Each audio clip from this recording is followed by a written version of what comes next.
ಶ್ರಾವಣ ಮಾಸದಲ್ಲಿ ನೀವು non veg ತಿಂತೀರಾ? ಹಾಗಿದ್ರೆ ಈ ವಿಡಿಯೋ ಸ್ಪೆಷಲಿ ನಿಮ್ಗೋಸ್ಕರ. ಶ್ರಾವಣ ಮಾಸದಲ್ಲಿ ನಾನ್ ವೆಜ್ ಯಾಕೆ ತಿನ್ಬಾರ್ದು? ತಿಂದ್ರೆ ಏನಾಗುತ್ತೆ? ಇದ್ರಿಂದ ನಮ್ಮ ಆರೋಗ್ಯಕ್ಕೆ ಏನಾದ್ರೂ ಆಗುತ್ತಾ? ಈ ತರ ಎಲ್ಲ ಪ್ರಶ್ನೆಗೆ ಈ ವಿಡಿಯೋದಲ್ಲಿ ಉತ್ತರ ಇದೆ. ಸೊ ವಿಡಿಯೋನ ಸ್ಕಿಪ್ ಮಾಡದೆ ಲಾಸ್ಟ್ ವರ್ಗೂ ನೋಡಿ. ಜೊತೆಗೆ ಒಂದು ಒಳ್ಳೆ ಟೇಸ್ಟಿಯಾದ ನಾನ್ ವೆಜ್ ನ ರೀಪ್ಲೇಸ್ ಮಾಡುವಂತಹ ರೆಸಿಪಿ ಈ ವಿಡಿಯೋದಲ್ಲಿ ಶೇರ್ ಮಾಡ್ತಾ ಇದ್ದೀನಿ. ತುಂಬಾ ಈಸಿ ಆಗಿದೆ ಮಾಡ್ಕೊಳ್ಳೋದು. ಅದ್ರಲ್ಲೂ ಈ ಶ್ರಾವಣ ಮಾಸದಲ್ಲಿ ನಾನ್ ವೆಜ್ ತಿಂದಿರೋರ್ಗೆ ಈ ರೆಸಿಪಿ ಮಾತ್ರ ಪಕ್ಕ ಹೇಳ್ ಮಾಡಿಸಿದಂತಹ ರೆಸಿಪಿ. ಸಖತ್ತಾಗಿರುತ್ತೆ. ಮರಿದೆ ಟ್ರೈ ಮಾಡಿ ಅಂಡ್ ಹೇಗೆ ಅನಿಸ್ತು ಅಂತ ಕಮೆಂಟ್ ಅಲ್ಲಿ ತಿಳಿಸಿ. So let's begin the recipe. Welcome to desi eat desi love desi. ನಾನು ಚೆನ್ನಾಗಿದ್ದೀನಿ, ನೀವೆಲ್ಲರೂ ಹೇಗಿದ್ದೀರಾ? Okay, then let's begin. ಕೆಲವೊಂದು ವೆಜ್ಜಸ್ನ ಕಟ್ ಮಾಡಿಕೊಂಡು ಇನ್ನು ಕೆಲವೊಂದು ಗ್ರೈಂಡ್ ಮಾಡಿಕೊಂಡು ಫಸ್ಟ್ಗೆ ಬೇಸಿಕ್ ಪ್ರಿಪ್ರೇಷನ್ನ ಮಾಡ್ಕೊಂಡ್ಬಿಡೋಣ. ಸೊ ಇಲ್ಲಿ ನಾನು ಒಂದು 10 ಚಿಕ್ಕ ಸೈಜ್ ಟೊಮೆಟೊನ ತೊಗೊಂಡಿದ್ದೀನಿ, ಹಣ್ಣಾಗಿರೋದು.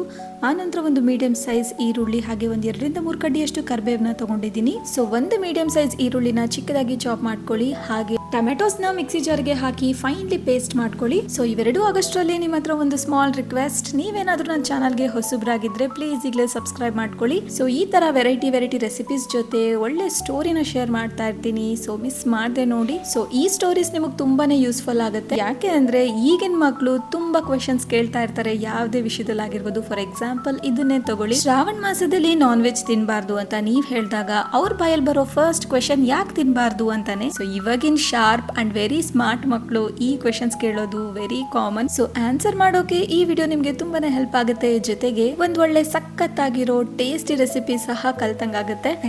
ಮೊದಲಿಗೆ ಶ್ರಾವಣ ಮಾಸ ಬಗ್ಗೆ ಹೇಳಬೇಕು ಅಂದ್ರೆ, ಶ್ರಾವಣ ಮಾಸ ನಮ್ಮ ಹಿಂದೂಗಳಿಗೆ ಅತ್ಯಂತ ಪವಿತ್ರವಾದ ಮಾಸ. ನಾನ್ ನೋಡಿರೋ ಪ್ರಕಾರ ಎಸ್ಪೆಷಲಿ ಹಿಂದೂ ಧರ್ಮದವರು ಈ ಮಾಸದಲ್ಲಿ ಮನೆನ ಸ್ವಚ್ಛಗೊಳಿಸ್ತಾರೆ. ಹಾಗೆ ಒಂದು ತಿಂಗಳದ ಮಟ್ಟಿಗೆ ನಾನ್ ವೆಜ್ ಸಹ ಅವಾಯ್ಡ್ ಮಾಡ್ತಾರೆ, ತಿನ್ನೋದಿಲ್ಲ. ಈ ಮಾಸದಲ್ಲಿ ತಿನ್ನೋ ವಿಚಾರ ಅಲ್ಲದೆ ಆಚಾರ ವಿಚಾರದಲ್ಲೂ ತುಂಬಾನೇ ಬದಲಾವಣೆ ಮಾಡ್ಕೊಳ್ತೀವಿ. ತುಂಬಾನೇ ಚೇಂಜಸ್ ಇರುತ್ತೆ. ದೇವರ ಪೂಜೆ ವಿಷಯದಲ್ಲಾಗಿರ್ಬೋದು, ಸ್ವಚ್ಛತೆ ವಿಷಯದಲ್ಲಾಗಿರ್ಬೋದು, ಎಲ್ಲಾದ್ರೂ ನಾವು ತುಂಬಾನೇ ನಿಷ್ಠೆಯಿಂದ ಕೇರ್ಫುಲ್ ಆಗಿ ಮಾಡ್ತೀವಿ. ಯಾಕೆ ಗೊತ್ತಾ?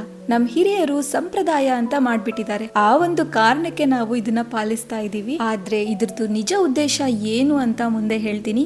ಸ್ವಲ್ಪ ರೆಸಿಪಿನ ಮುಂದೆ ಕಂಟಿನ್ಯೂ ಮಾಡೋಣ.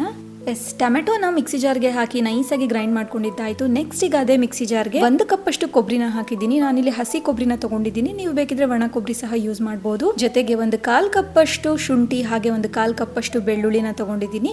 ಇವೆರಡನ್ನೂ ಸಹ ಇದಕ್ಕೆ ಆಡ್ ಮಾಡ್ಕೊಳ್ತಾ ಇದ್ದೀನಿ. ಆ ನಂತರ 1 ರಿಂದ 1.5 ಕಪ್ ಅಷ್ಟು ಕೊತ್ತಂಬರಿ ಸೊಪ್ಪನ್ನ ತಗೊಳ್ಳಿ. ಸೊ ಸ್ವಲ್ಪ ಕೊತ್ತಂಬರಿ ಸೊಪ್ಪು ಜಾಸ್ತಿ ಹಾಕೋದ್ರಿಂದ ಫ್ಲೇವರ್ ಟೇಸ್ಟ್ ತುಂಬಾನೇ ಚೆನ್ನಾಗಿರುತ್ತೆ. ಅದ್ರಲ್ಲೂ ಕೊತ್ತಂಬರಿ ಸೊಪ್ಪನ್ನ ಕಡ್ಡಿ ಸಮೇತ ಹಾಕಿ, ಕಡ್ಡಿಲಿ ತುಂಬಾನೇ ಫ್ಲೇವರ್ ಇರುತ್ತೆ. ಸೊ ಈ ಮಸಾಲ ಗ್ರೇವಿನ ತುಂಬಾನೇ ಟೇಸ್ಟಿ ಮಾಡುತ್ತೆ. ಆಕ್ಚುಲಿ ಇದು ಸಿಂಪಲ್ ಬೇಸಿಕ್ ಮಸಾಲ. ಇದರಿಂದ ನೀವು ವೆರೈಟಿ ರೆಸಿಪೀಸ್ ನ ಮಾಡಬಹುದು, ವೆಜ್ ಆಗಿರ್ಲಿ ನಾನ್ ವೆಜ್ ಆಗಿರ್ಲಿ. ಅಂಡ್ ಈ ಮಸಾಲಾನ ಯೂಸ್ ಮಾಡ್ಕೊಂಡು ನಾನು ತುಂಬಾ ರೆಸಿಪೀಸ್ ನ ತೋರಿಸಿದೀನಿ ಸಹ. ನೋಡಿರ್ಲಿಲ್ಲ ಅಂದ್ರೆ ನನ್ನ ಚಾನಲ್ ಅಲ್ಲಿ ಇದೆ, ವೆರೈಟಿ ರೆಸಿಪೀಸ್ ವಾಚ್ ಮಾಡಿ. ಓಕೆ, ಮಸಾಲಾನ ಗ್ರೈಂಡ್ ಮಾಡ್ಕೊಳ್ಳಕ್ಕೆ ಒಂದು ಅರ್ಧ ಗ್ಲಾಸ್ ಅಷ್ಟು ನೀರನ್ನ ಯೂಸ್ ಮಾಡ್ಕೊಂಡಿದ್ದೀನಿ. ಸೊ ಒಂದು ಅರ್ಧ ಗ್ಲಾಸ್ ಅಷ್ಟು ನೀರನ್ನ ಹಾಕಿ ಈ ತರ ನೈಸ್ ಆಗಿ ಗ್ರೈಂಡ್ ಮಾಡ್ಕೊಳ್ಳಿ. ತರಿಯಾಗಿ ಮಾಡ್ಕೊಳಕ್ ಹೋಗ್ಬೇಡಿ. ಸೊ ಫೈನ್ಲಿ ಪೇಸ್ಟ್ ಈ ತರ ಮಾಡ್ಕೊಳ್ಳೋದ್ರಿಂದ ಗ್ರೇವಿದು ಟೆಕ್ಸ್ಚರ್ ತುಂಬಾನೇ ಚೆನ್ನಾಗಿ ಬರುತ್ತೆ. ಹಾಗಾಗಿ ನೈಸ್ ಆಗಿ ಗ್ರೈಂಡ್ ಮಾಡ್ಕೊಳ್ಳಿ. ಓಕೆ, ನೆಕ್ಸ್ಟ್ ಈಗ ಒಗ್ಗರಣೆಗೆ ಹಾಕೊಂಡ್ಬಿಡೋಣ. ಒಂದು ಕಡಾಯಿಗೆ ಅರ್ಧ ಕಪ್ ಅಷ್ಟು ಎಣ್ಣೆನ ಹಾಕೊಳ್ಳಿ. ಎಣ್ಣೆ ಬಿಸಿ ಆಗ್ತಿದ್ದ ಹಾಗೆ ಇದಕ್ಕೆ 1/4 ಸ್ಪೂನ್ ಅಷ್ಟು ಸಾಸಿವೆ, ಹಾಗೆ 1/4 ಸ್ಪೂನ್ ಅಷ್ಟು ಜೀರಿಗೆನ ಹಾಕೊಳ್ಳಿ. ಹಾಗೆ ಇದನ್ನ ನೀವು ಸ್ಕಿಪ್ ಮಾಡಿ ಡೈರೆಕ್ಟ್ ಆಗಿ ಈರುಳ್ಳಿನ ಒಗ್ಗರಣೆಗೆ ಸಹ ಹಾಕ್ಬೋದು. ಸೊ ನೆಕ್ಸ್ಟ್ ಈಗ ಈರುಳ್ಳಿ ಹಾಗೆ ಕರಿಬೇವನ್ನ ಆಡ್ ಮಾಡ್ಕೊಂಡು ಚೆನ್ನಾಗಿ ಮಿಕ್ಸ್ ಮಾಡ್ಕೊಂಡು ಈರುಳ್ಳಿ ಬೆನೆಯವರೆಗೂ ಬಿಡಿ. ಸೊ ಈರುಳ್ಳಿ ಬೆನೀತಿದ್ದ ಹಾಗೆ ಇದಕ್ಕೆ ಗ್ರೈಂಡ್ ಮಾಡ್ಕೊಂಡಿರೋ ಎಲ್ಲ items at a time add ಮಾಡ್ಬಿಡೋಣ. ಸೊ ಮೊದಲಿಗೆ ಇಲ್ಲಿ ಗ್ರೈಂಡ್ ಮಾಡ್ಕೊಂಡಿರೋ ಟೊಮೆಟೊನ ಆಡ್ ಮಾಡಿದೀನಿ.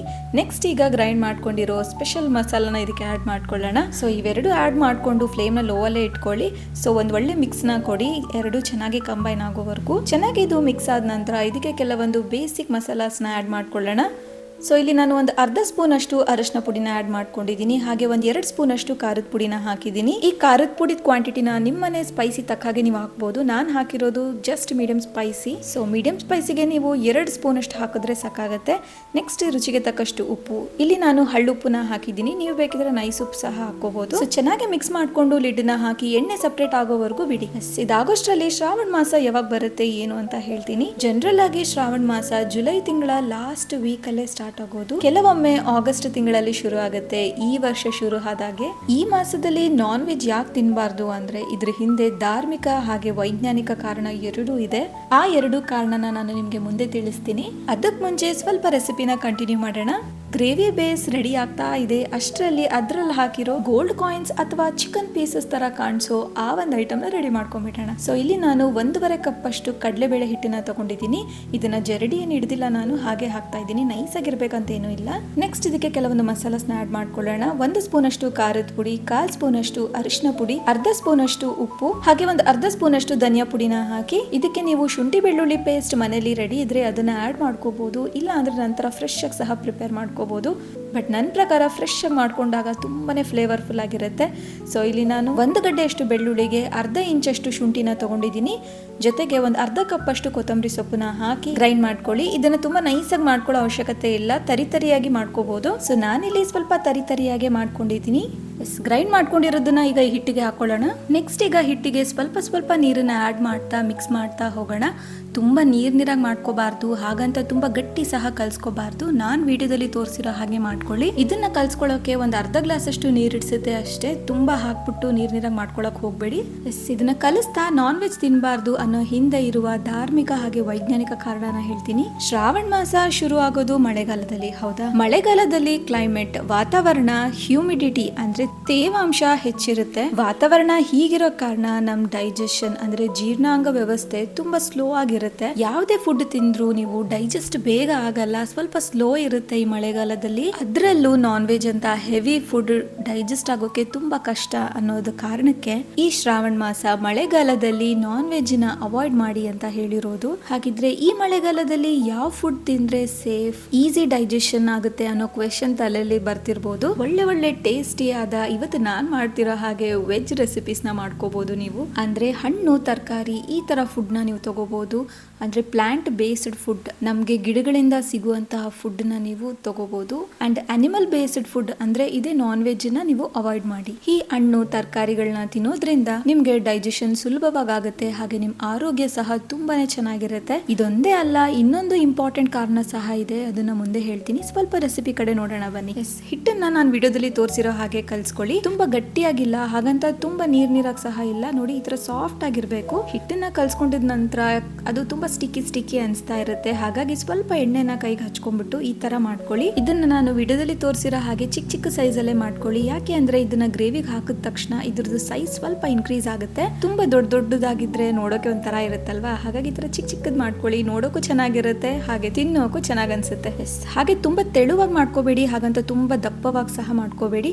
ನಾನು ವಿಡಿಯೋದಲ್ಲಿ ತೋರಿಸ್ತಾ ಇದ್ದೀನಲ್ವಾ ಸೈಜ್, ಅಷ್ಟು ಥಿಕ್ನೆಸ್ ಇದ್ರೆ ಸಾಕು. ಅಂಡ್ ಈ ತರ ಗೋಲ್ಡ್ ಕಾಯಿನ್ಸ್ ನ ನೀವು ಒಂದು 40ರಿಂದ 50 ಮಾಡ್ಕೋಬಹುದು ಈ ಸೈಜ್ ಅಲ್ಲಿ ಮಾಡ್ಕೊಂಡ್ರೆ. ಇದನ್ನ ಆಗ್ಲಿಂದ ಗೋಲ್ಡ್ ಕಾಯಿನ್ಸ್ ಅಂತ ಇದೀನಿ ಅಂತ ನಿಮ್ಗೆ ಆಶ್ಚರ್ಯ ಆಗ್ತಾ ಇರ್ಬೋದು. ಇದಕ್ಕೆ ನಮ್ಮನೇಲಿ ನಾವಿಟ್ಟಿರೋ ಹೆಸರು ಇದೆ. ಆಕ್ಚುಲಿ ಈ ರೆಸಿಪಿ ನಮ್ಮ ಅತ್ತೆ ಕಾಲದ್ದು.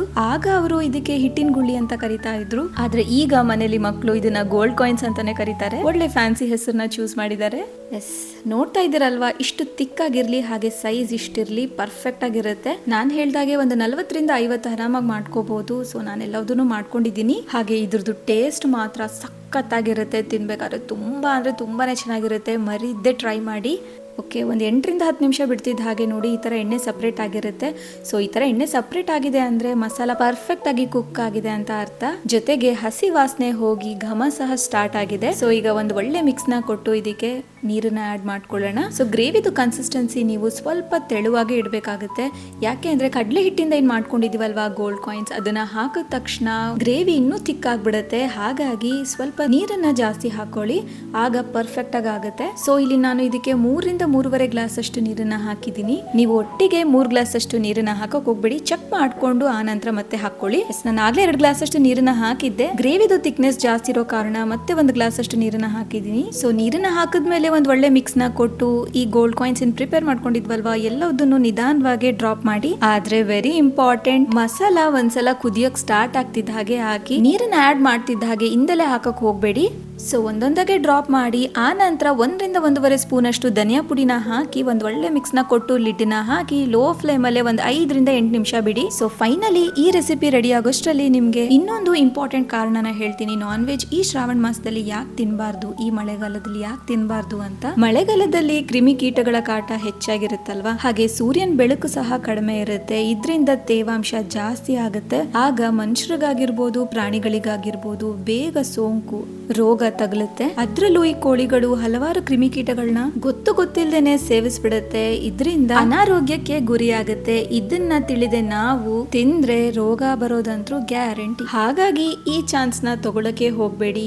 ಶ್ರಾವಣ ಮಾಸದಲ್ಲಿ ಧಾರ್ಮಿಕವಾಗಿ ನಮ್ ಹಿರಿಯರು ಏನ್ ಮಾಡಿದಾರಲ್ವಾ ಪದ್ಧತಿನ, ಅದನ್ನ ಫಾಲೋ ಮಾಡಿ, ಜೊತೆಗೆ ವೈಜ್ಞಾನಿಕವಾಗಿ ಸೈಂಟಿಫಿಕಲಿ ಏನ್ ಪ್ರೂವ್ ಆಗಿದೆ ಅಲ್ವಾ ಅದನ್ನು ಸಹ ತಲೆಯಲ್ಲಿ ಇಟ್ಕೊಳ್ಳಿ. ಸೊ ಫೈನಲಿ ಈಗ ನಿಮ್ಗೊಂದು ಕ್ಲಾರಿಟಿ ಬಂದಿರುತ್ತೆ ಶ್ರಾವಣ ಮಾಸದಲ್ಲಿ ನಾನ್ ವೆಜ್ ಯಾಕೆ ತಿನ್ಬಾರ್ದು ಅಂತ. ಸೊ ಈ ಕಾರಣ ನಿಮ್ಗೆ ತುಂಬಾನೇ ಯೂಸ್ಫುಲ್ ಆಗುತ್ತೆ ಅನ್ಕೊಂಡಿದೀನಿ ನಿಮ್ಮ ಮಕ್ಳಿಗೆ ಹೇಳಕ್ಕೆ, ಜೊತೆಗೆ ಗೊತ್ತಿಲ್ಲದೆ ಇರೋರ್ಗೆ ಶೇರ್ ಮಾಡಿ ಕಾರಣನ ತಿಳಿಸ್ಕೊಡಿ. ಸೊ ಫೈನಲಿ ಈ ರೆಸಿಪಿ ಜೊತೆ ಈ ಸ್ಟೋರಿ ಇಷ್ಟ ಆಗಿದ್ರೆ ಮರಿಯದೆ ನನ್ನ ಚಾನಲ್ಗೆ ಸಬ್ಸ್ಕ್ರೈಬ್ ಆಗಿ, ಹಾಗೆ ಲೈಕ್ ಕೊಟ್ಟು ನಿಮ್ಮ ಒಪಿನಿಯನ್ ನ ಶೇರ್ ಮಾಡಿ.